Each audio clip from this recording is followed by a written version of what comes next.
Good evening. I now call the January 16, 2019 meeting of the Hampton School Board to order. Ms. Bowers, would you please call the roll? Ms. Henry? Here. Mr. Kilgore? Here. Dr. Mason? Here. Ms. Mugler? Here. Mr. Samuels? Present. Dr. Woodhouse? Here. Ms. Cherry? Here. All board members are present. I'd like to say Happy New Year to everybody on behalf of the board. Hope you all are enjoying 2019 so far. As we move to the invocation, I'd like to call on our student representative, Xavier Williams, for the introductions. Thank you, Madam Chair. Madam Chair, members of the board, Dr. Smith. It is truly a new year, and we continue to bring great students in our school division to come and open our meetings with the invocation. And today we have another great student from Craft Elementary School, Miss Brianna Smith. She's a third grade student from Craft, and so if everyone please stand, she'll lead us in the Pledge of Allegiance for today.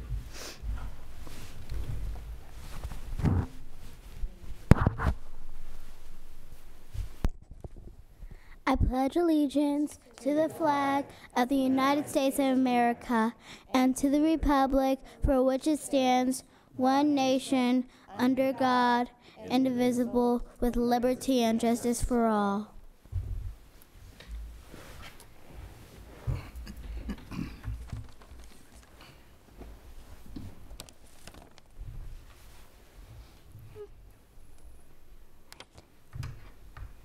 In honor of Dr. Martin Luther King Jr., I would like to share my dreams with you. I have a dream. I will go to Harvard University. My family will be proud of me. And my friends will be safe. I have a dream that all children will be respectful, that parents will treat their children well, that people will start loving for each other, loving and caring to be exact. Oh, I have a dream that people will find happiness in the world. People will learn how to take care of Mother Earth. Oh, I have a dream that there will be more support for our communities. Dreams were meant to come true. Thank you. Yes.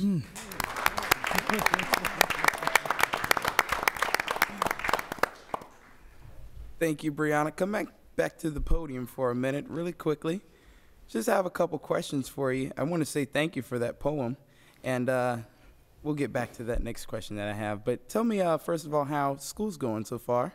It's going great. Any of your favorite subjects you want to talk about? Math and science. And what do you like about math and science? Multiplication and division. Okay. And the science portion, what do you like in science? Everything. Everything.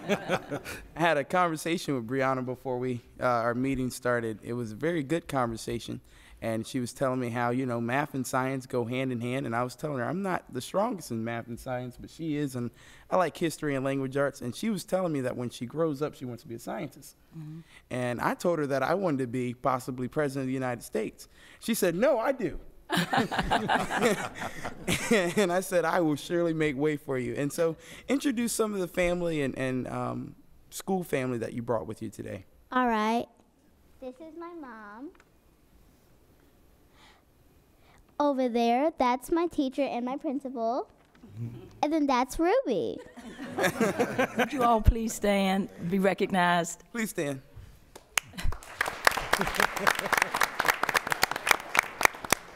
Well, thank you, Brianna, so much for coming. And as your poem stated, you are that light that our world needs to make sure that, the people around you can be safe and that our community continues to grow and become vibrant and everyone stays respectful.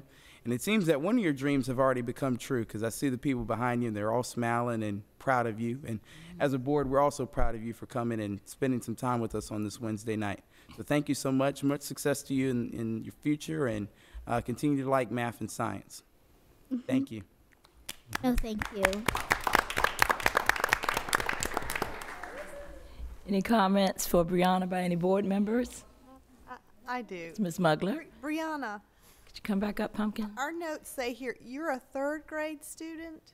Yes. My goodness, you are so poised and together for a third grader. I'm just astounded. I was so shy, and I don't think I could have ever done that in third grade, and certainly not have had such poise. And your remarks tonight were perfect, and something we should all keep in mind as we move forward. Those are great dreams, and I hope they all come true. Thank you. Any other board members? Yes. That's a poem she wrote too. She wrote Yep. that poem. I thought she might have.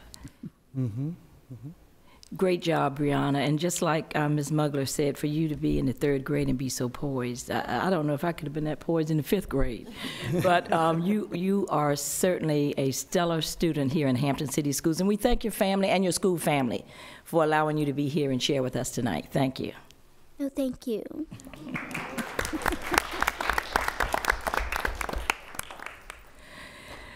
The next item for business is the adoption of the agenda, which is 1.03. Is there a motion? Madam Chair, move approval of the agenda as presented.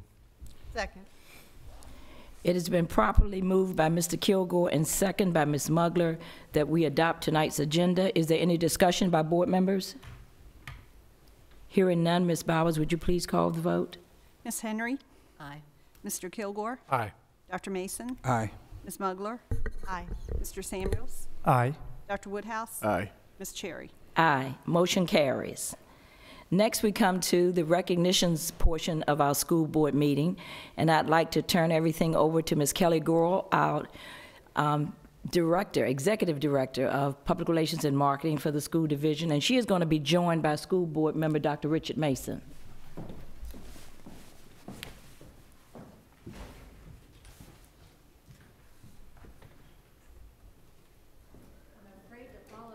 She did such a great job. I think we might have a new student rep in the making right there. All right. Good evening. Well, thank you, Madam Chair, Vice Chair Kilgore, school board members, Superintendent Smith, and members of the Hampton Schools family. As I always say, this portion of the board meeting is certainly the best part of the evening, and I will say that every time because it is a joy to spotlight our school division and the great things that our teachers and our students are accomplishing each and every day. So tonight, we have the opportunity to celebrate 3 special students, Jacob Blackerby, Logan Smith, both from Cary Elementary School, and Chloe Goen, who attended Cary and is now at Asbury Elementary School. So at this time, I'd like to invite Jacob and Chloe to please join us on stage because I believe Logan was unable to join us this evening. So if you two would come up for us. Logan's here. Excellent. Come on up.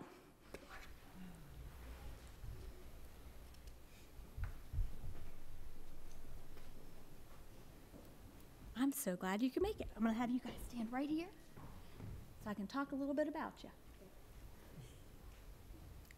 And do we have Jacob by any chance? Okay. All right. Well, this past September, students in our 21st Century program in Hampton City Schools had the opportunity to meet Meredith Scott Lynn, who is an actress, producer, and director, as well as the owner of Right Brain Books. Lynn challenged our students to write their own books and stories, and our students were certainly up for the challenge and submitted their original work for review by Right Brain Books, as well as Jeff Kinney. And if you all are not aware, Jeff Kinney is that very well-known author, Diary of a Wimpy Kid. That should ring a bell, especially if you have small children. So these students here were part of that piece. I'll let Dr. Mason speak. And of 1,000 entries submitted, 3 Hampton School students had their stories selected and published through the Right Brain Books program. The winners were Jacob Blackerby and Logan Smith of Cary, Chloe Gowan of Asbury Elementary School. And on behalf of our chair, Mrs. Ann Cherry, Vice Chair, Mr. Joe Kilgore, and the Hampton School Board and Superintendent Smith, I am honored to present each of you with a plaque from Right Brain Books and a signed congratulatory letter from Jeff Kinney. Also, please accept these certificates of achievement from Hampton City Schools for a job well done.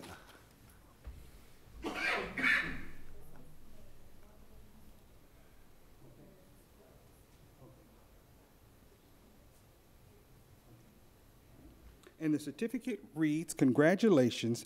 This certificate is proudly presented to Chloe Gowen, Asbury Elementary School, Right Brain Contest winner." 1 second here. That's for you. And this one is for Logan. And there's also a letter here as well that comes from Jeff Kinney. All right, congratulations.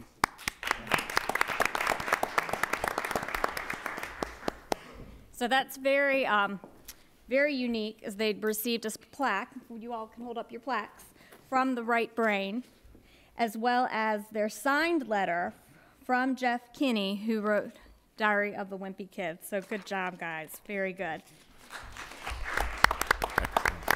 And before we let them have a seat and we close, I'd like to recognize the important guests in our audience that are here tonight supporting our young authors. So would our young authors' parents please stand to be recognized, as well as any other family members? We also have with us tonight our Cary Elementary School principal, Dr. Heidi Brzezinski, and assistant principal, Lakeisha Ames. Along with Kiera, I think it's Gamage, I hope I said that correctly, who's a 21st Century coordinator, Melissa Dickerson, a teacher and 21st Century coordinator, and Melody Black, a teacher and 21st Century tutor. Would you please stand to be recognized? And a special thank you, we should have Mr. Daryl Rogers in the audience, who is our out-of-school coordinator and oversees the 21st Century program. Please stand to be recognized. Thank you to all of you all for your hard work and dedication and everything you do in and out to support our Hampton City School students and programs. And congratulations again to Logan and Chloe. Good job, guys. I think we're through. Madam Chair, that is the end of our recognitions. Thank you very much. Thank you, Ms. Goyle, and thank you for assisting Dr. Mason. Any comments from board members? Congratulations, job well done, and thank you, Daryl, for always doing such a fantastic job with your program. Thank you. Moving on to the consent agenda, which consists of 3.01 Personnel Report, 19-01, 3.02 Minutes of the School Board Meeting of December 5th, 2018, 3.03 Donations to the Hampton School Board. Is there a motion to approve the consent agenda? Madam Chair, I move that we approve the consent agenda. Second. Second. Okay. It has been properly moved by Ms. Henry and seconded by Mr. Samuels that we approve tonight's consent agenda. Is there any discussion? Hearing none, I would like to, for the sake of clarity and transparency, just explain that 3.03 donations to the Hampton School Board actually speaks to policy KH, public gifts to schools, which requires the school board to act on individual requests of offers of gifts with a fair market value of $500 or more to our schools or to our division. Ms. Bowers, would you please call for the vote? Mr. Kilgore? Aye. Dr. Mason? Aye. Ms. Mugler? Aye. Mr. Samuels? Aye. Dr. Woodhouse? Aye. Ms. Henry? Aye. Ms. Cherry? Aye. Motion carries. Now moving on to item 4, superintendent and staff reports. I'll now turn everything over to our superintendent of schools, Dr. Jeffrey Smith. Thank you, Madam Chair and members of the board. At this time, I would ask that Ms. Robin Ruth, if she would come forward, and she's going to lead this particular presentation as it relates to how we continue to invest in the Hampton City Schools family, members of our team. In particular, the focus will be on that of the Wellness Center and the pharmacy that we have. She will provide an update relative to those great opportunities. Good evening, Madam Chair Cherry, Vice Chair Kilgore, Dr. Smith, and board members. I am very excited to be here to provide you with an update on the health center and the pharmacy. I have always considered this to be kind of the highlight of my professional career, and it is still one of the things that gets me most excited about what we're able to offer our employees here in Hampton.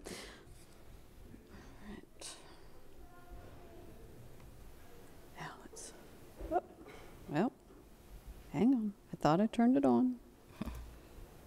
There we go. All right. Wellness is a strategic initiative here in Hampton. It not only fits in with our goal to maintain a competitive salary and benefits package, but it also helps to support some of our financial goals in terms of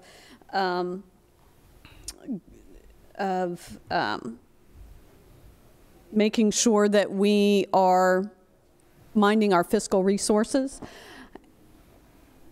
And one of the things that we often note during our recruiting efforts is that we were the first school division in Virginia to offer an on-site wellness center for our employees. And we are also the first school division in Virginia to offer both a pharmacy and a health center. And that is particularly attractive when we are out recruiting not only new teachers, but clerical folks, the folks who work in the trades. It has really become a key center for our recruiting strategy. Tonight, I want to provide you all with a review of the health center and pharmacy eligibility. We've got some new members on the board, and hopefully we also have a lot of new folks, new employees who are out there watching the board presentation this evening. So we want to share some just general background information about the health center. We also want to take a look at some facts and figures. We are beginning to see some very significant savings and cost avoidance from the health center and the pharmacy. And then we're going to look at some of the things that we are doing to increase usage and promote wellness here in Hampton City Schools. So if we look at health center eligibility, health and wellness center is open to all benefits eligible employees and their covered dependents who are age 6 and above. So we have about 2,500 benefits eligible employees, and we have approximately 3,500 employees and dependents who are covered by our health insurance, and they are all eligible to utilize the health center and pharmacy. Well visits are free for all eligible employees, so if you're going in for a coaching appointment or you're going in to get your biometrics checked, all of that is free, regardless of which health insurance you are under. It's also available to employees who may not have our health insurance, but if they're eligible for it, they can still go in for things like that. Acute visits, so if you're sick, those are free for anyone who participates in one of our open access plans under the health insurance, and there is a $15 copay for anybody who is on our consumer-driven health plan. That's what CDHP stands for.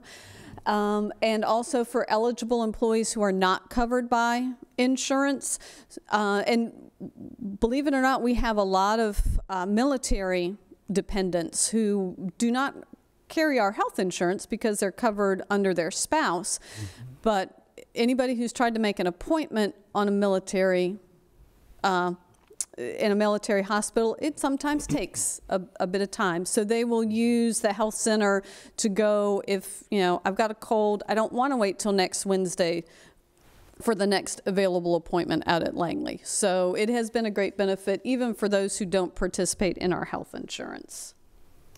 As far as pharmacy eligibility, it is also open to all employees and retirees for over-the-counter medicines and anything else that they have, and they've got a wide array of products in the health center. One of my favorite things is the 58-cent toothbrushes, but everything in there is reasonably priced. You're not going to find cheaper prices anywhere. And prescription services are available to all employees, dependents, and retirees who are covered by HCS health insurance. And again, a great savings. So if we take a look at some of our facts and figures, participation in health screenings increased this year to 66%, which is great.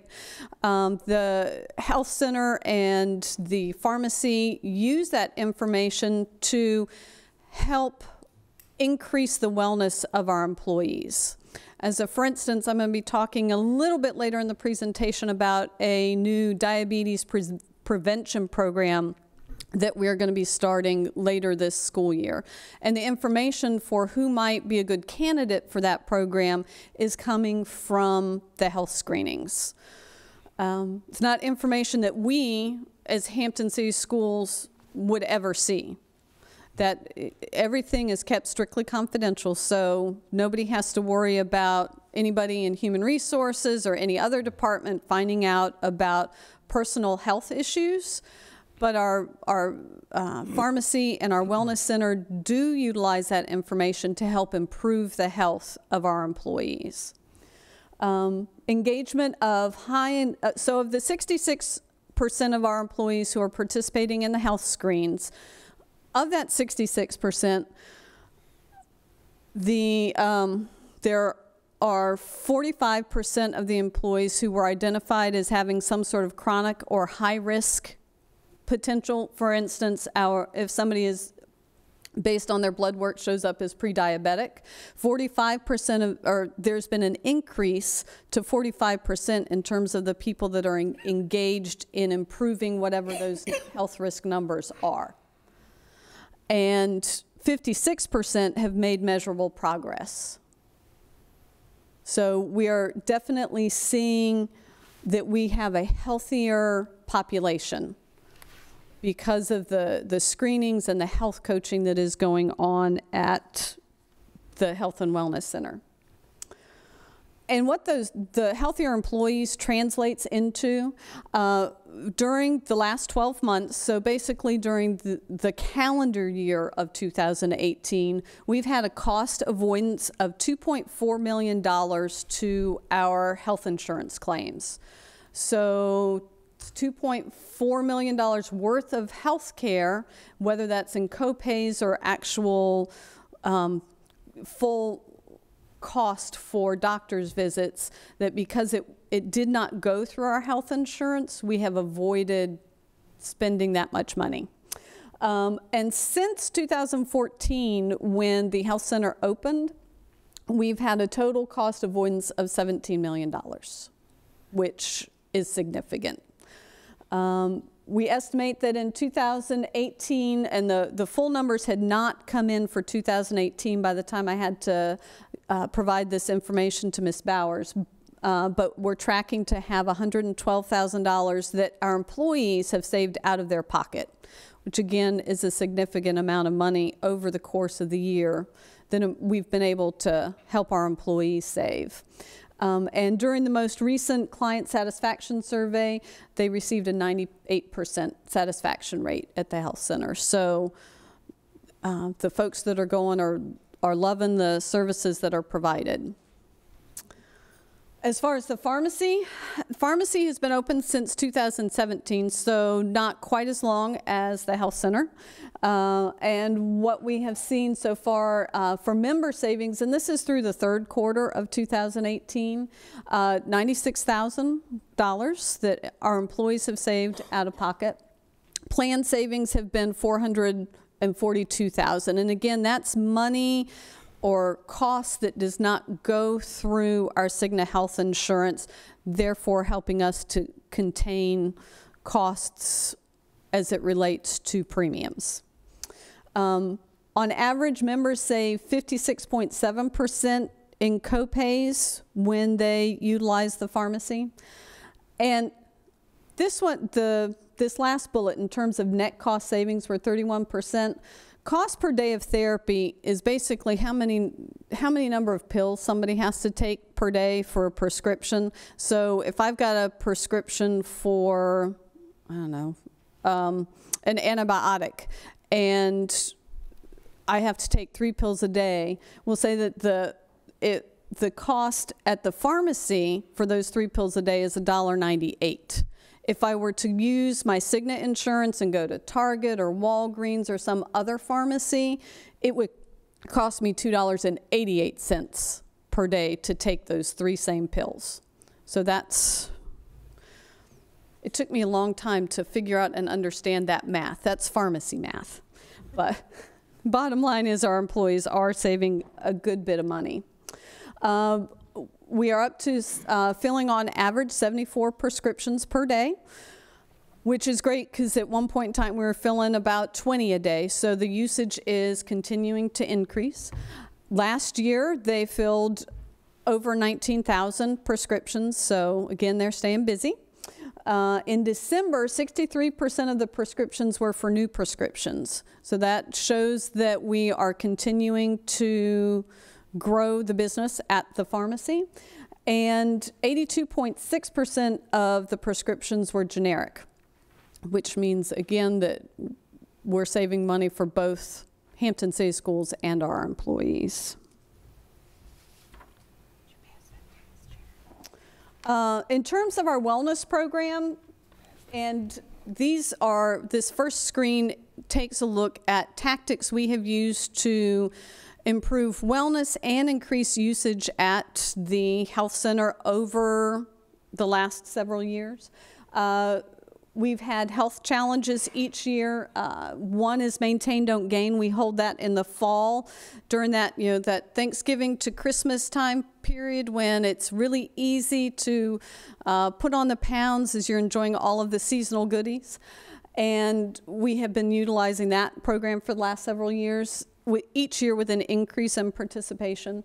And each year in January, because often, we have New Year's resolutions to lose weight. So we will be starting our Winning at Losing campaign later on in this month. And again, that has also been a popular program. Each year we've had a fall health fair. Last year we introduced mass biometric screenings, and that's part of the reason you see the increase in the health screenings from last year. We actually went out to the schools and did biometric screenings for employees so they didn't have to go to the health center.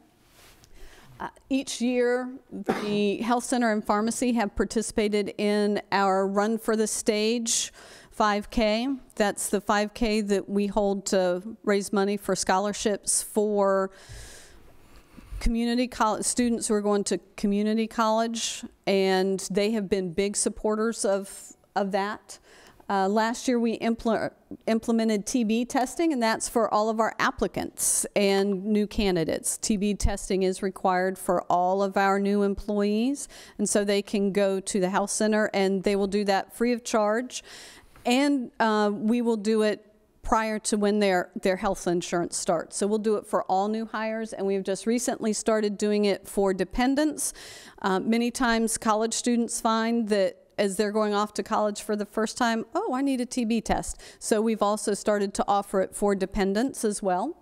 And last year our pharmacists started doing prescription reviews to help make sure that employees aren't taking medications that might render each other ineffective if taken in conjunction with one another. So that has also been a real popular feature.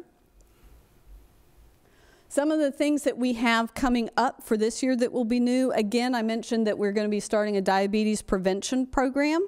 Again, Hampton City Schools, I don't know who's going to be participating. That's all driven by the health center, and it's based on information that they've received from health screenings.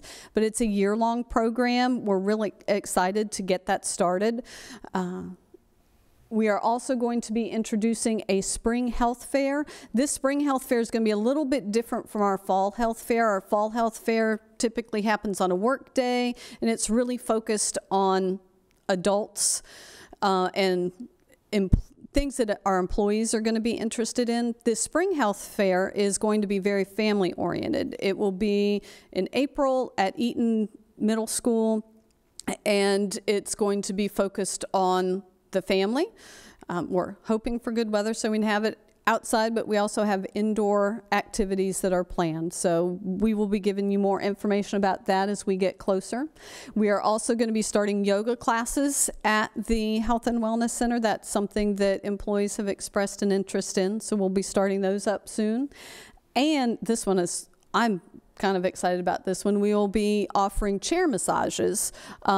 Schools will have the opportunity to sign up for those, and we'll also make sure that there's the opportunity for folks in our departments and at SAC to sign up for those. Kind of excited.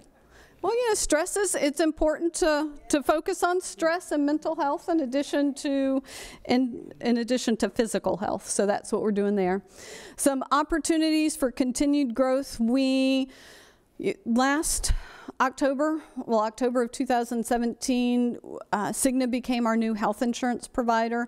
And one of the big reasons that we moved over to Cigna was their excitement about partnering with the health center and the pharmacy to improve the overall health of our employees. And they have been very active in working with the health center and pharmacy to engage employees. They are actively involved with the diabetes prevention program. So we're excited about more collaboration opportunities with the three of those groups. We are going to be developing a wellness champion influencer network, so there will be a wellness champion at each school building. And our larger departments, and then we may group some departments together. Again, just to keep that focus on wellness. We are going to be introducing team-based challenges, so we may have schools competing against each other for winning at losing. Right now, that's just an individual competition, but we're a school division, we do like competition. And so we may be looking at competitions between schools and departments. We're also going to be focusing on things that are outside of weight, so sleep or hydration, making sure that you drink at least 64 ounces of water per day. We are also looking at adding a part-time physical therapist. A very large percentage of our claims costs comes from physical therapy. We have the space available in the building that the health center and pharmacy are currently in, and so we are looking at the cost to add on a part-time physical therapist. And also a part-time medical assistant, and they will be helping so that we're able to be out in the schools more. It's hard for the current staff to be out in the schools and sharing information and doing health screenings and taking care of patients back at the health center. So this person will allow some flexibility and be able to get out there and spread the good news about things that are going on at the health center. And we're also going to be adding some additional vaccines. Shingle shots is the one that we're working on right now. Also pneumonia, flu shots, things like that. Any questions about the health center or pharmacy? Any board members have questions for Ms. Ruth? Ms. Henry? I guess not a question so much as, well, it is a question. It's nice to say we're doing this in terms of cost avoidance, but the big cost avoidance comes when it's time to renegotiate with the health insurer. And we've been fortunate in the last couple of years that while everybody else's health insurance costs have been continued to spike, ours have not, and this has really big budget implications. Are we hopeful that we're going to maintain a consistent rate with Cigna with all of this going on? Yes, we are hopeful. We, in the next couple of weeks, will have our meeting with USI, our benefits consultants, to get all of the projections. As I do every year, I tell them my expectation is it's a 0% increase. We will see what the claims data allows us to do. But every year we have been able to significantly reduce the premium increase, in part because of the Health and Wellness Center and the pharmacy. Not totally, but in part. Well, that's important savings for all of us, but the individual savings are significant just for the individual employee. It is a terrific benefit to not have to pay those doctor copays and to not have to pay the big pharmacy bills and just go get a 58-cent toothbrush. Yes. Awesome. Love my 58-cent toothbrush. Yes, Dr. Mason. I would just say, I think this is, thank you for the presentation, because this is new for me. And just listening to the savings and all is just definitely great. But I'm just curious about those chair massages. So can we talk about those massages that might be able to, we can sit them right here at the board meetings and all sometimes. We'll test them out. I don't know if Madam Chair would allow us to do that, but. Madam Chair thinks everybody should stay awake. Well, what we can absolutely do is extend invitations when they are scheduled during a non-board meeting time. Now, that's a good idea, right? Thank you. Yes, Mr. Dr. Woodhouse can go first. I'll go before. Okay, thank you. Thank you, Madam Chair. I just have one simple question. I was wondering, how much are we planning to offer the part-time physical therapist? Have we decided what we will pay him or her? No, that's still part of what we are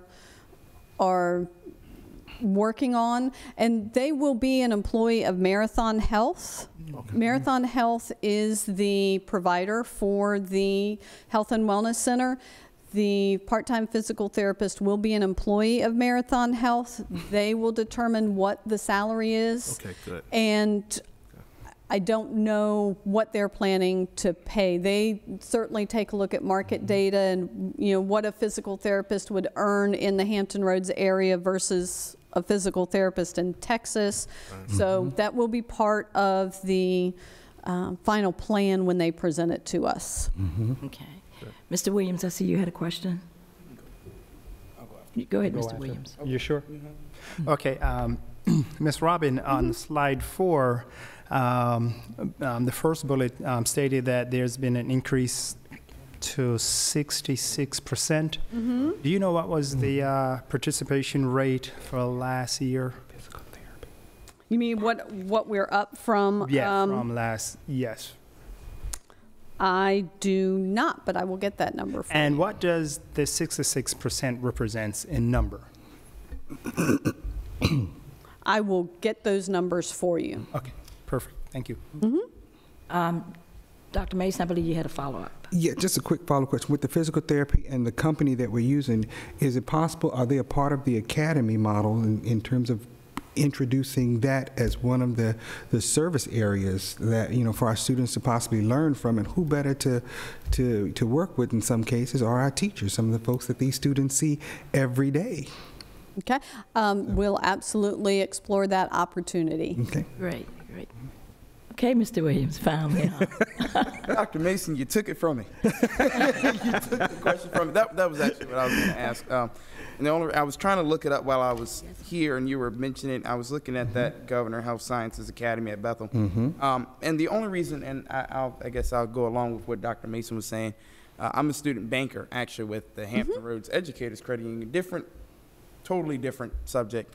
But I've noticed that it's been really interesting to learn something. I don't even want to go into finance, but it's a different skill that I've learned. And even if for those people that are in that medical field or aspire to go into that, just wondering, that would be something nice that, if they're interested, not to necessarily work there, but they can probably come in and shadow someone, for instance, or say if they want to be a therapist, building connections, with resources that we have in the school division. I was just wondering if that was something that was talked about or. It is something that we can explore. I do know that members of the health center have been to the schools to talk with students in the past. But we can certainly look at, there are some HIPAA and legal regulations that may prevent students from shadowing in the health center, but we'll take a look at that. We will absolutely explore. Great ideas. Mr. Kilgore. Again, thank you for the presentation. It's always nice when you hear things like Hampton was the first in the state. Yes. We seem to say that a lot, so that's nice. But I wanted to ask, I know when we first got into this, there was the establishment of who would be eligible. So we've got all benefits eligible and dependents 6 and over. And I know we had talked about at some point in the future we would consider maybe expanding that to either younger dependents or including spouses. Is that still something on the table, or is that? Well, spouses are currently, if they are covered by Hampton City Schools insurance, they are eligible to utilize the health center. And in terms of looking at children younger than 6, we have periodically asked the health center to reevaluate. A lot of it has to do with equipment, because when you get younger than 6, you need different equipment than you do when somebody's 6 or older. So that is a piece of it. And I'm not sure that our current staff is super comfortable working with a population that's that small, but that is a question that we ask on a regular basis. Okay. Just about, we have many meetings with the Marathon Health staff, but we have one big annual review, and that is a question that comes up during the annual review. Mm-hmm. One thing we are looking at expanding is, now that we have B-Swift for our benefits open enrollment, we are looking at being able to extend coverage at the health center to retirees. We've had some system limitations with Oracle and with K-12, so we did not, but we will not have those limitations with B-Swift, and so that is something that we'll look at adding on for our retirees. Excellent, thank you. Okay, Ms. Henry. I was just thinking you may not be able to go to the take your child there, but that pink stuff that you need all the time, that prescription from the pharmacy, you can certainly fill that. Absolutely. They will fill any prescription for a covered employee or dependent. And there's lots of over-the-counter stuff that's geared towards the younger crowd. Yep. Thank you. Ms. Mugler, I believe you had a question. Couple things. Just I am happy to see where this has evolved to. Mm-hmm. I've been part of the board since we launched this, and I think one of the strengths at this juncture is the fact that Cigna is sort of a new provider, mm-hmm. and they've come on board really supportive of this model, and mm-hmm. so I think that it sounds like that's really going to allow us to grow this even more. And I love the opportunities that you're looking at to expand on. And we've certainly had a lot of talk about the physical therapy component, but that could be a really great benefit for employees, mm-hmm. and especially if you're talking about having an individual that's going to go to sites, mm-hmm. Building sites, because it is hard to etch time out of a day to go and do that. I'm not completely familiar with how they'll do that. I happen to be currently going through physical therapy, so I'm and it's funny because you go in this big room and there are like 10 people, and one's doing a pulley like this and another one's on the laid out. It's 15 different things going on, but there's all kinds of equipment involved, so I imagine I'm sure there is a real thing where people have their equipment that's mobile and they travel and can do these things for us. But that's a really great benefit, and I could see it really being not a part-time slot but a full-time slot based on need. We would love for it eventually to be full-time, but we're going to start with part-time and grow the capacity. Yeah, that's great though. That will be really terrific for our employees if we can get to that place. But yes. Great presentation. I really appreciate the update, because we haven't heard about it in a little while, and it's great to look at we as board members always love to see the savings numbers. Yes. So mm-hmm. It feels like we're in a good place mm-hmm. with this. Thank you for the report. You're welcome. Any other comments or questions?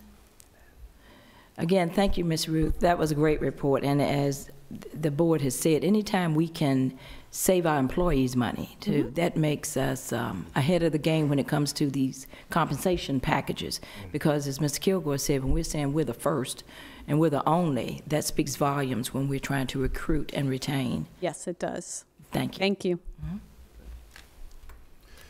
Thank you, Madam Chair and members of the board. Our next presentation will be that of the budget forecast, and Ms. Storch will come forward and share with the board and the general public where we currently reside as it relates to beginning process of budget development.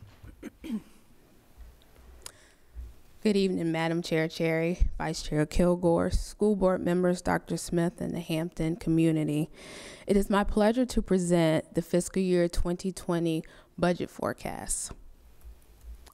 The main objectives for this presentation is to go over the governor's budget that was released in December, talk about the school board priorities, talk about initial fiscal year 20 expenditure pressures and savings, talk about our next steps in the budget development process, and then provide key dates for the school board and for our community to look out for. So looking at the governor's budget for 2020, there was an overall $230 million increase to education. This was great news for all divisions across Virginia. However, much of this increase is dependent upon the Virginia state tax laws conforming with the federal tax laws that were implemented in calendar year 2018. So this will be a major area to monitor during the General Assembly to see how legislation will actually impact what the governor has proposed. So when we see $230 million, the first question is, well, what does that mean for Hampton City Schools? So as a reminder, our local composite index, which is the state's measure to determine how a locality can fund the standards of quality, is 0.2741. This has not changed from the current fiscal year 19 that we're in now.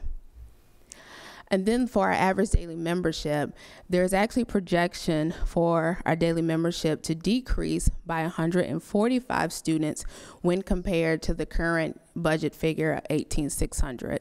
So that projection is 18,455 for fiscal year 20. That decline is not unique to Hampton. Divisions across the state are actually expecting an overall decrease in average daily membership. And actually within the governor's budget, there's approximately $35 million of savings that are identified directly related to declines in enrollment. So this is not unique to Hampton. So looking at the governor's budget, we're currently projected to have state sales tax revenue of $22.6 million. That would be an increase of approximately $800,000 when compared to fiscal year 19. Much of this increase is actually being driven by the impact of receiving sales tax on online sales. Back in the summer, I believe, of 2018, a Supreme Court decision was made to allow states to have the authority to receive sales tax on online sales, regardless as if a business has an actual physical presence within a state. So we are anticipating that that will not only be increased revenue for the state, but the governor is passing on that impact also to school systems as well.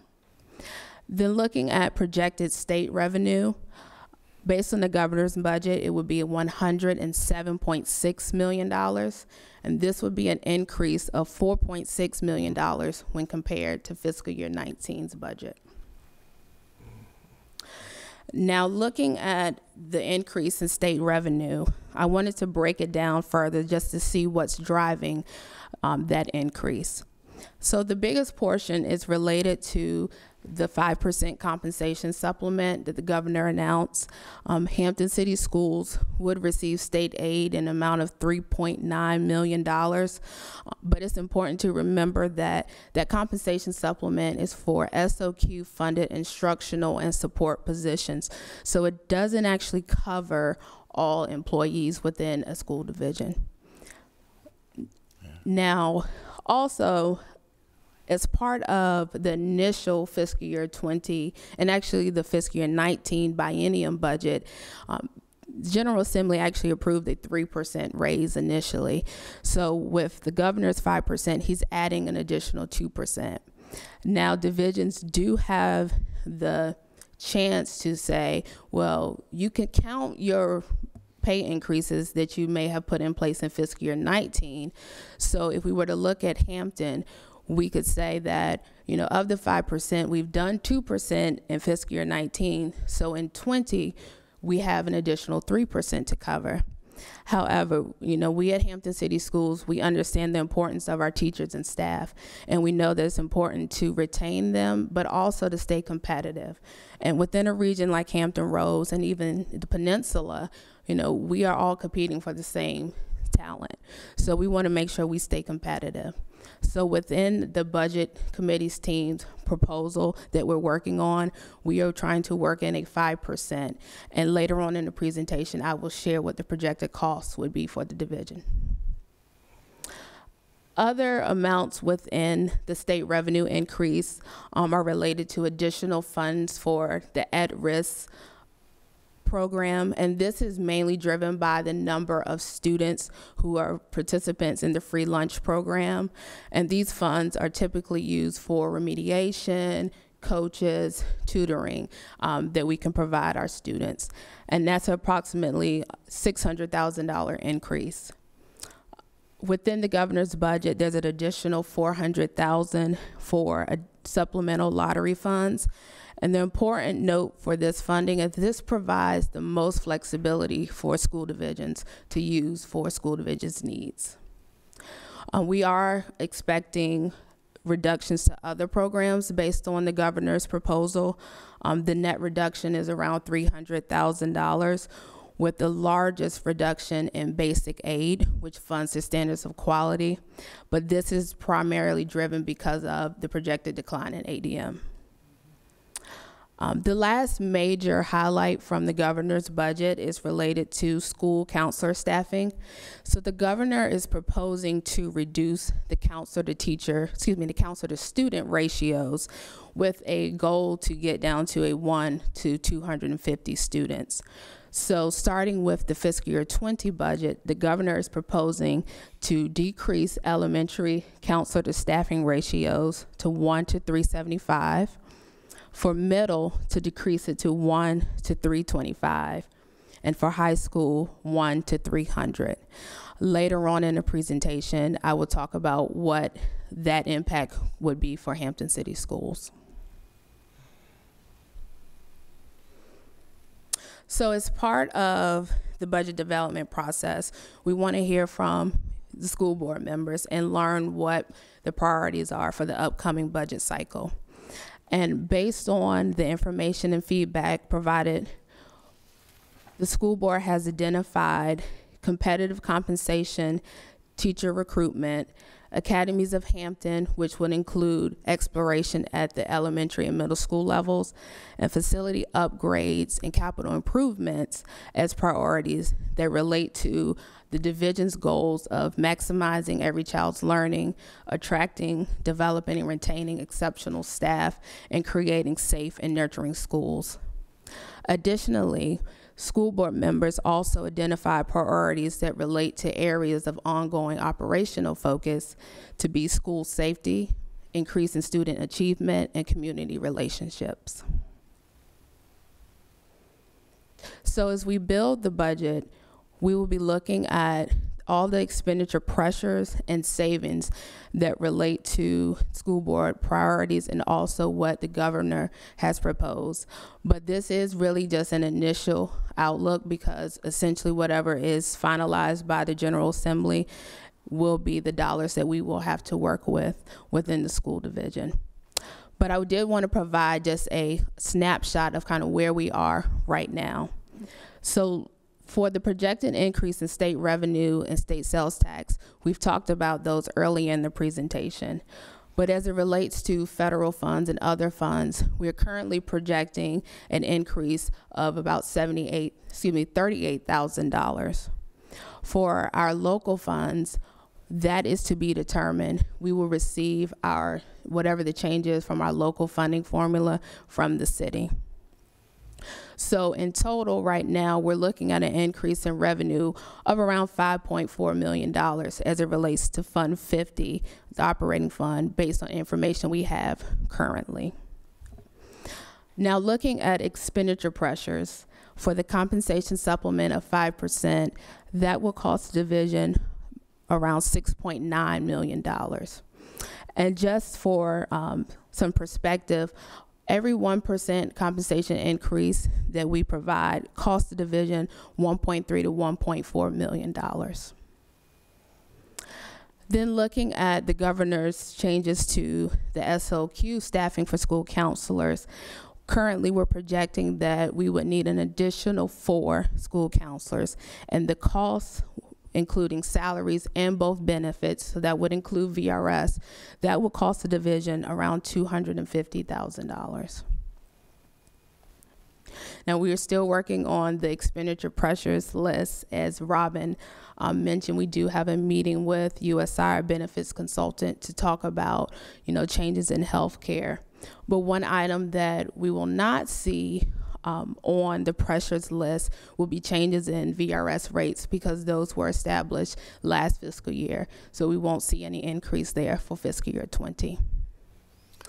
For expenditure savings, I was just going to say, and I think what's most important on this slide, but the footnote that we continue, it is a work in progress. So. Yes.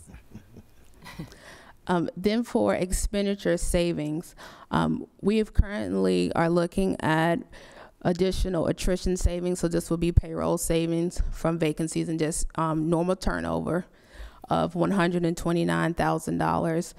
And then also we're looking at reducing our contingency down to $1 million, and that would free up an additional $216,000 at the beginning of the budget year for us to use for expenditure pressures.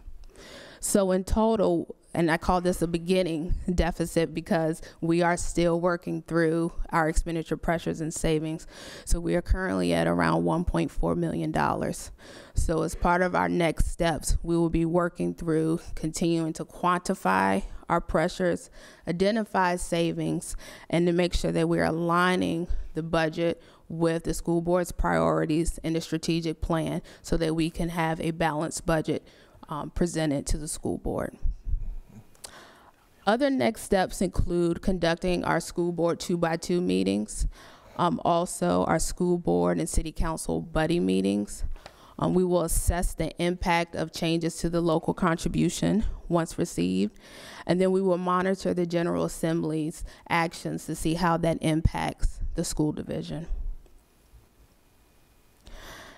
And for this year, the General Assembly session is actually short and it has begun, but it is scheduled to end on February 23rd. And then we are looking to schedule our school board 2x2 meetings in mid to late February. For the buddy meetings, those are planned to be scheduled for early March. Then when it comes to presenting the proposed budget, on March 6th, we will present the Fund 51, which is our food and nutrition services, Fund 60, our reimbursable projects, Fund 65, rental income, and Fund 94, athletics. So we will present those budgets scheduled for March 6th. Then the public hearing for those budgets will be March 13th. And also on March 13th, we will present the operating budget that's proposed for Fund 50. The related public hearing is scheduled for March 20th. And then on March 27th is the scheduled date for school board vote of the fiscal year 20 proposed budget. That concludes my presentation. Thank you. We may want to go back to the slide where we have the priorities submitted by school board members and Madam Chair to ask if indeed there are other suggestions. I think all board members responded, and unless we hear otherwise, we will certainly use the priorities that have been identified and listed here as guidance in the development of the budget as we continue to move forward. Thank you, Dr. Smith. I think that since every board member did respond, we're pretty much on board unless I hear something else. Okay. Ms. Mugler? I'm on board. It's okay. Don't misunderstand. and it's listed here on the priorities as competitive compensation, teacher recruitment, but there also is a component that I have spoken about each year for many years now, which has to do with supplemental pay that was reduced. And I'd just like to think that when the budget work is being done, if you can give an eye to that again to see if there's any way we can work on those supplements that were reduced and never reinstated to their full level. So that's the only addition I would make to what's on that list. Yeah. I think that's valid. That's been a while, too. Absolutely. That's been a long while. And that is on our list, and we're currently working on the estimate for that. Okay. Thank you. Thank you. Yes, Ms. Henry. That goes back to when we were looking at $14 million deficit shortfalls. But I do want to say that competitive compensation is not just for teachers, but all levels of staff, and that's why we always go when it's time for the 5% raise, and that's why it's a lot more than one would think for the difference between the SOQ funding, because all our staff is valuable, and from folks who work outside of the classroom up to the folks who are the leaders of our schools, to be competitive and keep the leadership we have and that we need, and to recruit the leadership we need those salaries to be competitive as well. So it's good that our approach is for 5% for everyone, and it's also good that for a change, the state's approach is to give us the money for the whole year, because forever they do the little, they do a little confidence game. They say, we're going to give you money for 2%, but we're only going to give you starting in January. Guess what? The school year doesn't start in January. Everybody's pay is set in December. So we either are short the money or have to make it up, or we sound like we're being cheap to not give them the money the state has said they were going to give us. Well, the state doesn't give us 5% for everyone. It gives us 5% for most people, but we don't operate on giving most people a raise and not everybody. So it's good that the governor has presented this for July instead of January. And while it's going to be hard to find that extra money, the compensation is for the whole staff. Yes. Thank you, Ms. Henry. Any other comments from board members about the presentation? Ms. Mugler? Sorry, my first comment was just about that one slide. You know, somehow I figured that out. You're not that lucky. No, it's not. I'm just joking. But I do have some other questions. The slide about ADM, just a quick question on that one. The number of 18,455, and then you have the reduction of 145 with the asterisk. The 18,455 is the number that includes the reduction of 145. Is that? That is correct. Okay, I just wanted to make sure I was interpreting that number correctly. And then I think you answered the question about, you did answer it later in the presentation about the school counselors and staffing. And I just, kind of the way it comes out, it sounds like it's a reduction, but it's really an addition of positions to allow counselors to take care of fewer students, but more at the end of the day. Yes. So I hope people will understand it that way. That's a good thing. And then our city numbers are not in yet. Have you got any indication when we will get those? Around late February. That's late. It is We've late. got to, be ready to Roll in March. So, okay. March 6th. And the attrition number, is that a low attrition number? It seems like it's low. So the number that you see here, this would actually increase our attrition budget. So currently we're around 1.8. So this would tack on an additional 129. So we'll be close to 1.9. Okay, so this is a boost too. Yes, this is a boost. Okay, great. And then the reduction in contingency, what is our current contingency number? Right now it's around 1.2, so this would reduce it to a 1 million even. Okay. Buddy meetings, you gave us all the dates on that. That's great. Thank you. That's all I had. See, it wasn't bad. Mr. Kilgore. Yeah, thank you very much for the presentation and the information. It was excellent. And I don't know about other board members, but I think it's probably the same. We often struggle with establishing our priorities because we want it all. And so it is hard to say anything is more important than the other. Mental health, social, emotional, climate and culture, we want them all. So, but I do want to say that I know that development of the budget is very difficult period of time and very difficult on the DLT and a lot of folks that put in a lot of effort to develop this. So I thank you in advance and wish you well, and I hope it turns out well. You always do an amazing job, so I just want to thank you in advance. Thank you. Any other board members? Yes. I was just going to say, I had a meeting with principals at our school, and they formed the principal advisory consulting team at Hampton, and I was just there to listen. But anyway, one of the students there, the question was, how could we improve the climate and culture at the school? And one of the seniors, she was female, she said it would be great if we were able to meet with our guidance counselors a little bit more. We know that they have a lot of students, and so I'm glad that Ms. Mugler made that comment about this is actually a good thing for the school division, because you know, a lot of students that you have to cover, you're not able to necessarily meet every need, but I mean, it's good if you're able to meet with your counselor if something's going on, but with a lot of students to cover, that may not happen as much. So I really hope that happens here at Hampton City Schools, as other students are identifying that it's a problem for them. So that's something good that I guess the governor's doing, and then hopefully we do here in Hampton too. So Thank you. Any other comments or questions for Ms. Dortch? Ms. Dortch, I have a question. Yes. Just to be clear, you talked about the reductions in basic aid were due primarily to the projected ADM decline of 145 students. We're looking at 145 students less. But isn't that actually lower than where we were last year?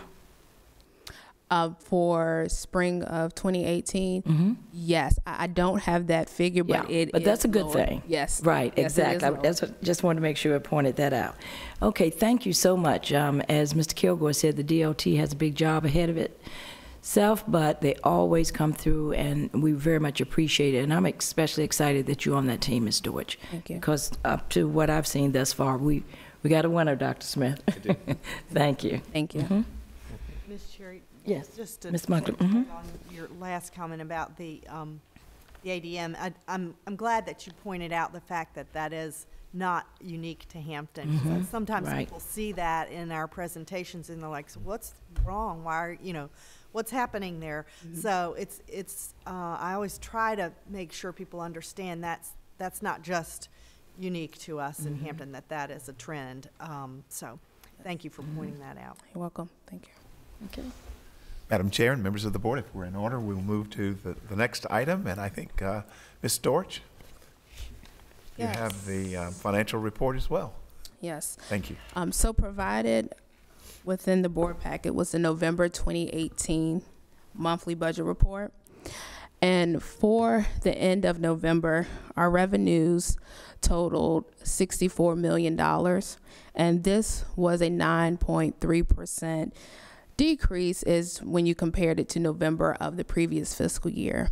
However, that main driver is just related to when we receive our local contribution, which is always varying month to month, just based on our cash flow needs. But as an added note to the budget report, I can report that the sales tax that the state owed us previously at the start of the fiscal year that I reported on in previous reports, we have received those funds. For the end of November, our expenditures and our encumbrances totaled $84 million, and this was slightly higher when compared to the previous fiscal year by about 2.7%. But this was just driven by just encumbering funds and making sure we had funds secured for future purchases. Included in the report are the transfers to and from the technology classification, or as we refer to as Category 9, for the school board's review. And then lastly, as a result of the governor's budget and the reforecast that was done in December, and this is really to piggyback on my presentation just completed, our ADM is actually projected to increase to 18,794. Now, this is an increase compared to the level that we budgeted our ADM for fiscal year 19, which was around 18,600. So this would be an increase of 194 students. Now, with a projected increase in ADM, this could translate to projected increase in revenue for this current fiscal year. So in anticipation of that, we will request for approval from our local governing body for the increase in revenue, which is presented in the report. And our plan is to use those funds for one-time expenses. Now, our final state revenue is always based on the final spring ADM. So we will monitor our ADM levels and adjust our spending accordingly in the event that the actual final ADM falls below that 18,794. That concludes my presentation of the November budget report. Any comments or questions from board members? Exactly. Thank you, Ms. Deutsch. Thank you. Madam Chair, that concludes staff, superintendent, and staff reports. Thank you. Thank you, Dr. Smith. Moving on to our next item for business is number 5, hearing of any delegations or presentation of any written communications or petitions. Ms. Bowers, would you please read the protocol? Yes. Citizens are invited to address the school board on matters of public concern about the school division. Speaker forms are available prior to the start of the meeting. If you wish to address the school board, please complete the form and give it to the clerk. Each individual will have 5 minutes to speak. All comments shall be directed to the school board. Speakers may not yield their time to another. Speakers should address the school board with decorum on policy issues. Speakers shall not address matters involving individual students, as these topics may violate confidentiality and are not appropriate in a public forum. Presentation of resolutions, declarations, proclamations, manifestos, awards, or other similar documents not originated under the auspices of the school board or administration is prohibited during the public comment period. The audience is asked to be respectful of all speakers. Public comment is the school board's opportunity to listen to the speaker. Since our purpose is to hear from you, the board will not engage in dialogue with the audience or whomever is at the podium. Matters requiring a response will be directed to the superintendent for research and response. The superintendent may report back on such matters at a subsequent business meeting session as appropriate. The school board carefully considers your comments as we decide matters that are brought before us. We appreciate your attendance and your input. Thank you, Ms. Bowers. Our first speaker for tonight is Ms. Marquita Courts-Norton.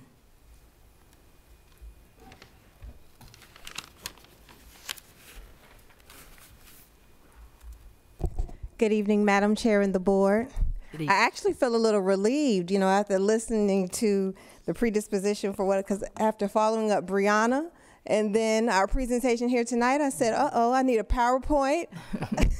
I need to make sure I have my evidence-based research, so I feel a little bit at ease.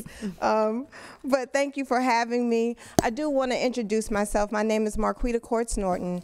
I am the owner and part of Essential Peace Life Enrichment Services, which is a counseling, life coaching, consulting, and community outreach organization here in the Hampton Roads. And my partners are here with me as well tonight, Mr. Freddie Williams and Mr. Anthony Norton.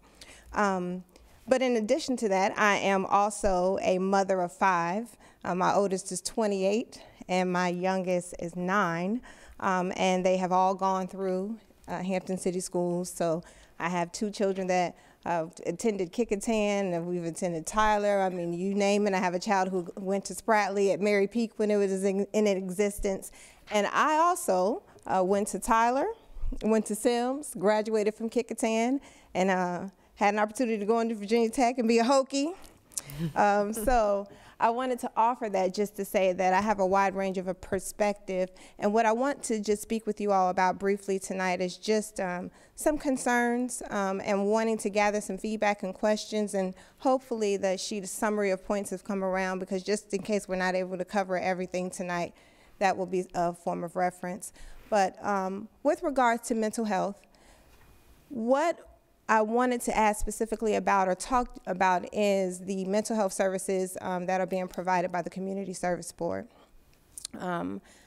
What I've been able to observe is that there is definitely an effort for a systems approach to providing quality care. And so we put in place the Community Service Board to provide services to all of the individuals that are in need of mental health care. But the concern with that becomes a few things. The first and foremost is just a violation of human rights. So freedom of choice and freedom of provider is guaranteed to anyone receiving any type of mental health services. At the point where we have one entity in place providing sole services to all of those with mental health needs, we put them in a position of not being able to choose who they want care from. As someone who has a 18-year-old son who is now 19-year-old son who was off at Morehouse, who had his share of challenges. Ms. Brzezinski was here tonight. I'm sure she remembers my son. And he might, very well have been considered a child with Asperger's, but he was also very gifted.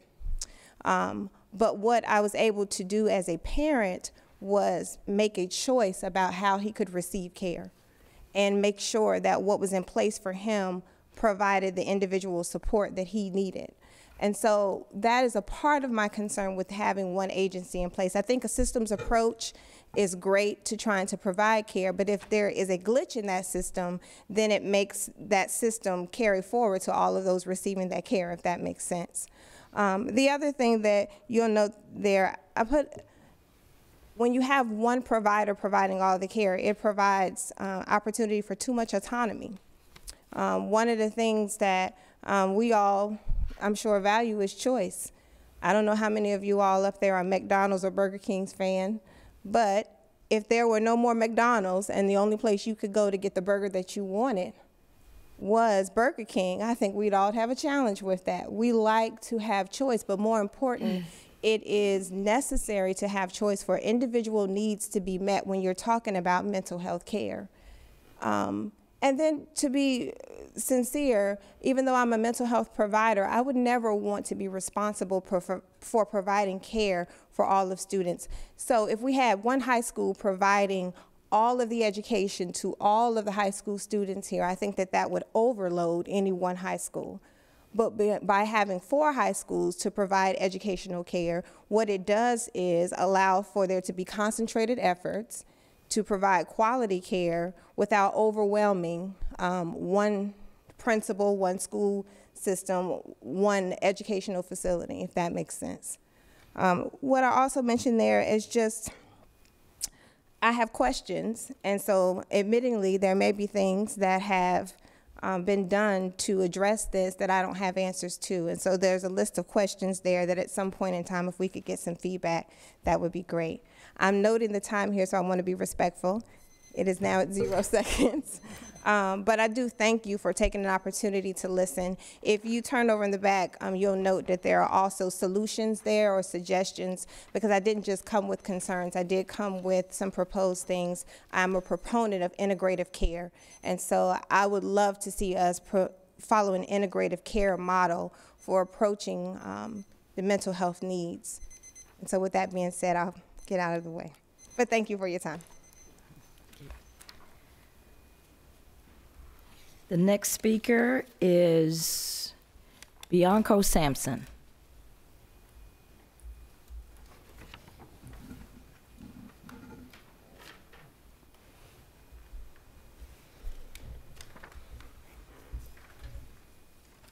Hello, members of the board. Good evening. Dr. Cherry, Mr. Kilgore, Dr. Smith, ladies and gentlemen of the board and the audience as well. My name is Bianco Sampson. I'm a mental health professional and provider. And what I've been seeing lately is a concern that I have. So I'm here just to ask, how can I help? I'm not putting it solely on your back because I believe this is a community and we all need to do some help. My background is in mental health, a graduate degree in mental health. I have a graduate degree in criminal justice and law. I spent 23 years in the military and retired. But what I've learned from being in the military and retired, that we all suffer. We all suffer. I have a growing concern because I have a mental health agencies, and what I'm seeing from parents and from the school system is a disconnect. It's a disconnect because these children are being put out of school when they need to be in schools. The schools don't have enough employees to accommodate the issues that these kids are having. As you know, I was here taking notes and seeing 4 more counselors is not going to do it. A 1 to 350 ratio is not going to do it. Imagine being one teacher and you have 350 kids to teach. Everybody is not going to get that lesson. So we have to do something. So I'm here to say, how can I help? What can I do? What can my agency do? What can I reach out to other providers, as this young lady right here? What can we do as a community to come together to save our kids? Because that's what we're in the business to do.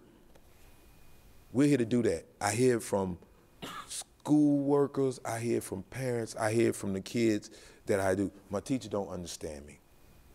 We have a growing epidemic here. We have an increase of over 60% of suicides from 2006 to 2016. And the only thing that I'm hearing from the education standpoint is how can we get our test scores higher? That's not the only thing that's important. I don't care about test scores as much as I care about that individual sitting in that seat. Because everybody that sits in a seat in a school is there to learn. They should have a nurturing environment. I'm not from here. I'm from Louisiana. I went to school in the South from the 80s, early 90s. I graduated in 91. I didn't grow up in a great neighborhood whatsoever, but it was an environment that people cared. We all have to show that we care in some form or fashion. That's why I'm here. I said to myself, I'm not finna start 2019 by sitting in the back and catching them when the school system have to kick these kids out for their behaviors. They call and say, hey, what can we do, what can we do? Okay, a kid is suspended. And then when I get to the root cause of the matter, it's an emotional issue. Suicide rates up through the roof. Drug use is up through the roof. Violence on teachers, something I do not condone because of misinterpretations. But what people want to do, they want to add more security guards. They want to add more, in some places they want to give teachers guns. That's not the answer. Because now what you're doing is, the schools are already made of cinder brick. So when you add the police force, or when you add the metal detectors, guess what that looks like? It looks like a prison to me. That's what it looks like to those children, because when I talk to them, that's how they feel. They don't feel creative. That's why the dropout rate is so high. I have taught at the high school level. I have taught at the collegiate level. And let me tell you, the kids that come from high school are not ready, mentally wise, for the demands and for the disappointments that come at the collegiate level. They don't know how to concentrate. They don't know how to take no for an answer. That leads to issues that goes into a growing concern of somebody's getting upset because somebody said this. Social media is causing it. How do we address these issues? So that's what I'm here for. I'm here to ask you, how can I help? I'm here to put myself at your disposal. If you need me to sit on meetings, I'll sit on meetings. If you need me to come talk to people and give out whatever information I have to help teachers, to help schools come up with a grand idea. But we all need to be involved in the idea. We all need to have input. I'm here to save kids. That's what I'm here for. You guys are here to educate them. I'm here to help you educate them in the best way I know how, and to make them mentally ready to take on the challenges that that lie elsewhere. This young man right here is a great example. That young lady that was sitting right here is a great example. But we need more. We need more. We need more. I seen on the board where you expect enrollment to drop. Why do you think that is? Because we need to connect more than just in the classroom. We need to connect outside the classroom so we can keep them in and those rates go up. Thank you for your time. I'm buzzing. Thank you. Our third and final speaker is Leon Sankofa.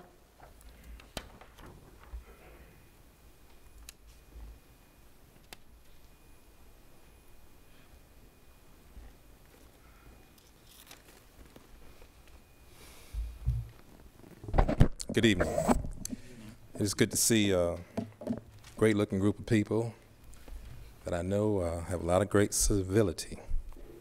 My name is Leon Sankofa. I'm the owner of Family and Youth Foundations and the National Call Dad program.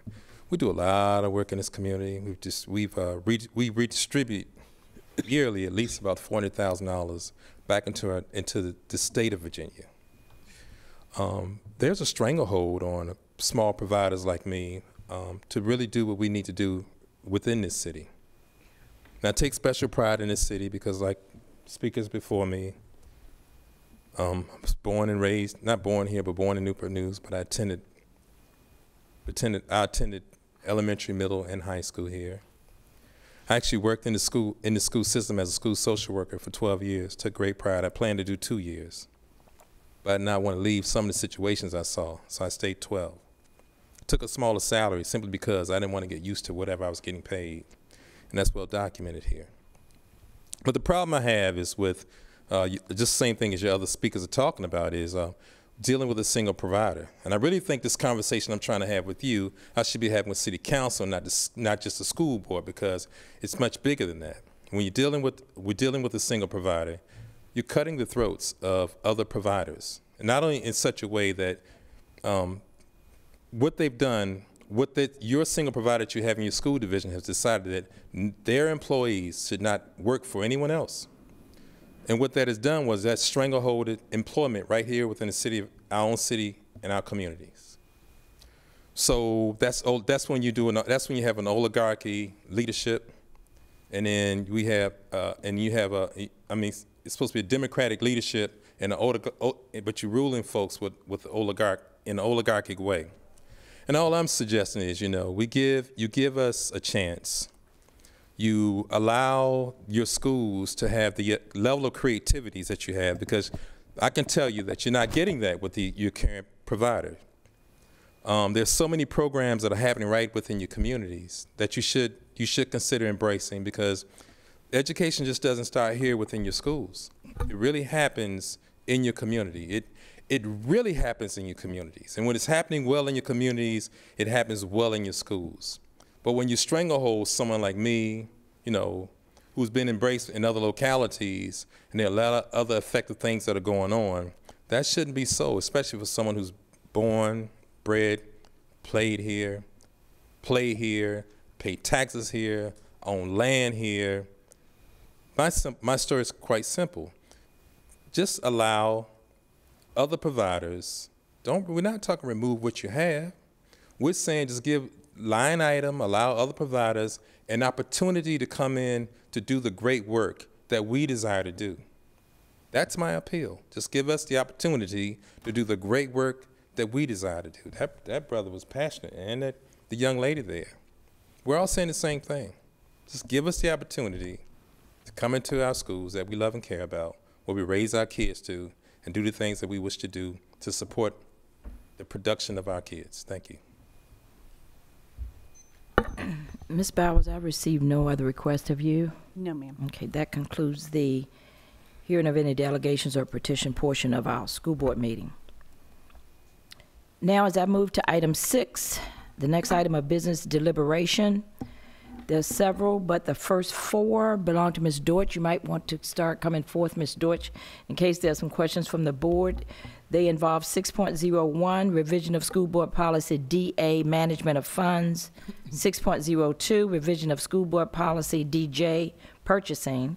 6.03, revision of school board policy DLC, expense reimbursements, and 6.04, revision of school board policy DLC-R, expense reimbursement regulations. Are there any questions on any of these policies for Ms. Deutsch? Okay, thank you, Ms. Deutsch. The next belong to Dr. Caggiano. They include 6.05, revision of school board policy JEA, compulsory attendance, 6.06, revision of school board policy IGAG, teaching about drugs, alcohol, and tobacco, 6.07, revision of school board policy IGAE/IGAF, health and physical education, 6.08, review of school board policy JECB, admission of non-resident students.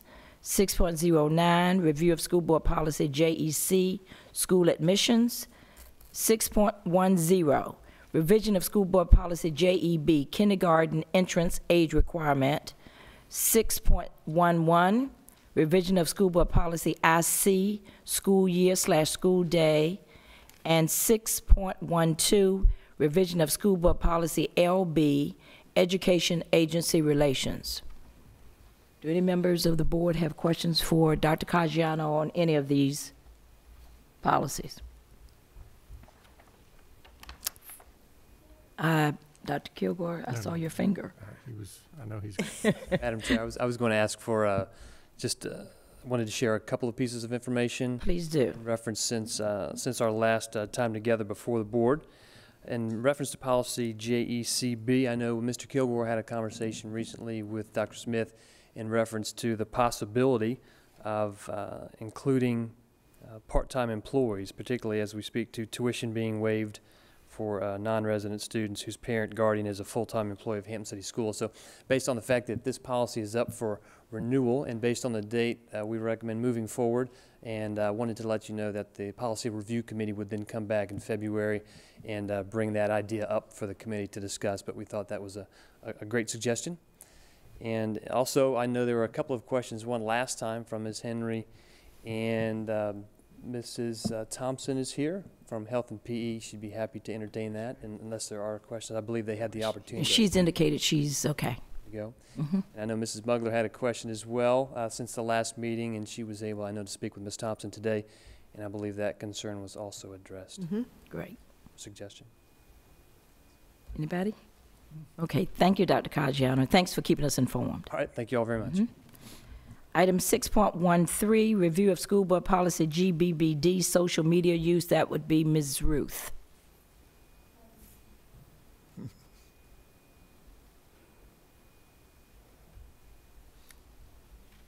Any questions by board members on that policy? Thank you for coming up, Ms. Ruth. There are no changes. And the last two belong to Dr. Boland. 6.14, deletion of school board policy EBA, buildings and grounds inspection.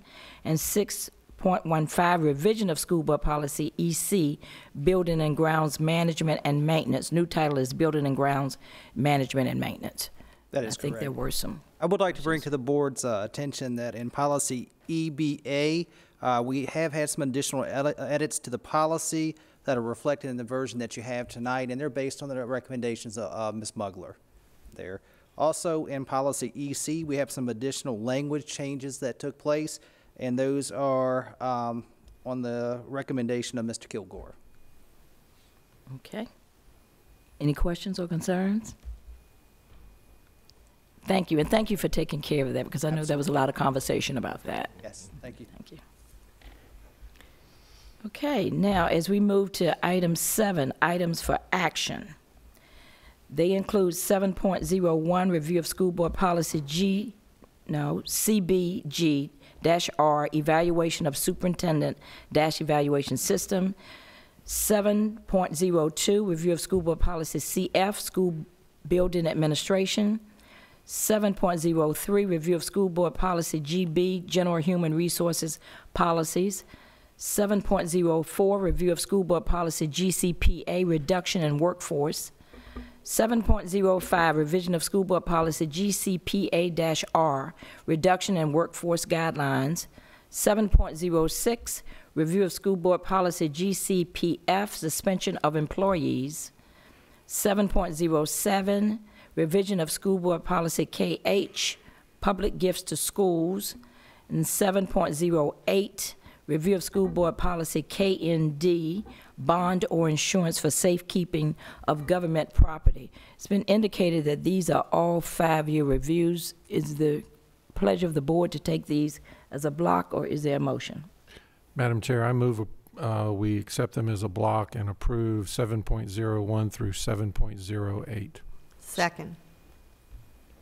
It's been properly moved by Mr. Kilgore and seconded by Ms. Mugler that we take these items for action as a block, which would include 7.01 through 7.08. Is there any discussion by board members? Hearing none, Ms. Bowers, would you please call for the vote? Dr. Mason? Aye. Ms. Mugler? Aye. Mr. Samuels? Aye. Dr. Woodhouse? Aye. Ms. Henry? Aye. Mr. Kilgore? Aye. Ms. Cherry? Aye. Motion carries. Next item is deliberation first read, and based on the information I have, Ms. Ruth, you have all of them. 8.01 through 8.09. Do you want to just take them individually and just talk to us about them? I will, absolutely. And actually, the first 3 policies that are listed on the agenda are all duplicate. This is our tobacco-free school division for staff, students, and visitors. So the policy is located in 3 different places within the policy book, but they are all mirror policies. We are updating the language and adding the requirement to post signage in school buildings. I think members of the board will remember for at least the last couple of years, we have had students coming before us asking us to update our language regarding the no smoking policy, and so these changes reflect the changes that they have been requesting to see. The next policy that we have is the resignation of staff members. This is a 5-year review policy. We have updated it to reflect the new online resignation process, which we will be introducing to employees by the time this particular policy has gone through the approval process. It also adds clarifying language regarding the payout of unused sick leave and the requirements for ending a contract early. Policy GDH looks at how we cover costs for grievance hearings. Currently, it is a 50-50 split between the employee and the school division. And what we find is that employees often are not able to bear the cost. And it really limits their due process rights. And so we as a school division are going to pick up that entire cost. Because this impacts just our support personnel. It's not our teaching staff, but it supports our lowest paid workers. So as a bus driver, making $12, $14 an hour, I'm just not able to afford the $300 it's going to cost me to grieve a recommendation for some sort of employment action. So in order to be, I think, more equitable for our employees, we're making that change. The next policy, GBACC, maintaining professional staff-student boundaries, is a 5-year review with no recommended changes. Policy GBEH, lactation support, is also a duplicate policy for JHCL, both on lactation support, both 5-year reviews with no revisions recommended. Next policy, GCBH, early close, early release, again 5-year review with no recommended changes. GCG, certificated employees, probation and contractual status is a 5-year review with no revisions recommended. GCI, staff assignments and transfers, 5-year review, no recommended changes. And GCPC, employee retirement, 5-year review, no recommended changes. Okay, thank you, Ms. Ruth. Do any board members have any clarifying questions regarding any of these policies? Yes. I was just wondering, I'm sorry, the students that brought up that mention of the signage change, are we actually going to use their signs too as well? I was just saying that I had a band audition at Grafton and I saw one of their signs, so.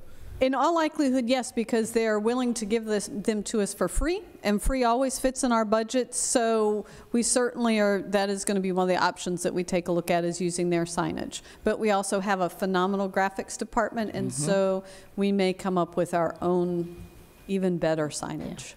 That's awesome. I'm glad we're doing it. They were very visible at the VSBA conference, and as you said, they've come many of times. I'm glad we're making that next step. Thank you. You're welcome. As long as our message is clear, right, Ms. Ruth? Absolutely. Any other clarifying questions from board members? Yes, Ms. Mugler. Just one, on the first policy up, the tobacco policy. Yes. Ms. Henry, can you open that policy up? It's an English question. At the next to the last line in that first paragraph, there's in parentheses, including, comma, but not limited to, comma, vapes. Do we need that comma before vapes? Probably not. I mean, I've lost. She's pulling it up. Sorry. Okay. I just don't think it's. But not limited to, comma, vapes. I just think it's interesting that years ago, we didn't even know what vapes were. Yeah. And that was part of our policy. Right, exactly. No. And by the time we come up for the next 5-year review, there'll be all sorts of new Shouldn't be a comma. things. It should not be there. I'm just always like. Do you catch what she's saying? Always I do like- catch what she's saying, but we will check with some grammarians and make sure that it is grammatically correct. It's in all three of those. That's Yes, correct. We will. It's consistent. Yes, but And that's a good thing. I have differing opinions on the grammar rule, so we will check and make sure that it is grammatically appropriate. There's that. more than one something after that kind of comma, but Yeah. that's You why got it it. looks a little strange. It's probably correct, it just is a little Funny stumpy. looking. Yeah. Okay. We'll work on it. Yeah, it's strange. Got a whole lot of commas, yeah. Any other catches by board members or? Okay, thank you, Ms. Ruth. We appreciate it as always.